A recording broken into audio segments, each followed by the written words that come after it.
దినోత్సవాన్ని ఈరోజు భారతీయ జనతా పార్టీ కార్యాలయంలో నిర్వహించుకుంటున్నాం.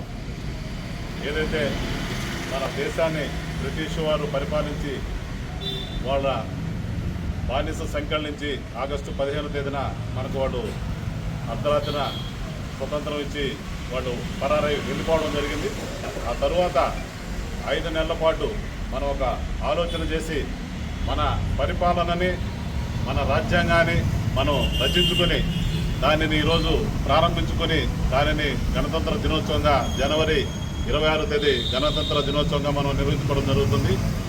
ఆ విధంగా ఏదైతే మన స్వశక్తులతో మన ఆలోచనతో మనం చేసుకున్నటువంటి రాజ్యాంగాన్ని ఈరోజు అమలుపరుస్తూ ప్రజాస్వామ్యంలో మనం జీవిస్తూ ప్రజల చేత ఎన్నుకొనబడ్డటువంటి నాయకుల చేత మనం ఈరోజు కూడా మన దేశాన్ని పరిపాలించే రాజ్యాంగాన్ని ఏర్పాటు చేసుకుని మనందరం కూడా మన పరిపాలన సుపరిపాలనగా పాలించుకుంటూ మన దేశాన్ని మనం పాలించుకుంటూ మన ప్రజలను మనం పాలిస్తూ మన అభివృద్ధిని మనం చేసుకుంటూ ముందుకు పోతున్నాం. అదేవిధంగా ఈరోజు 77వ గణతంత్ర దినోత్సవం సందర్భంగా నెల్లూరు జిల్లా ప్రజలందరూ కూడా శుభాకాంక్షలు తెలియజేస్తూ సెలవు తీసుకుంటాం. జై జై మాతా భారత్ మాతా వందే మాతరం వందే మాతరం వందే మాతరం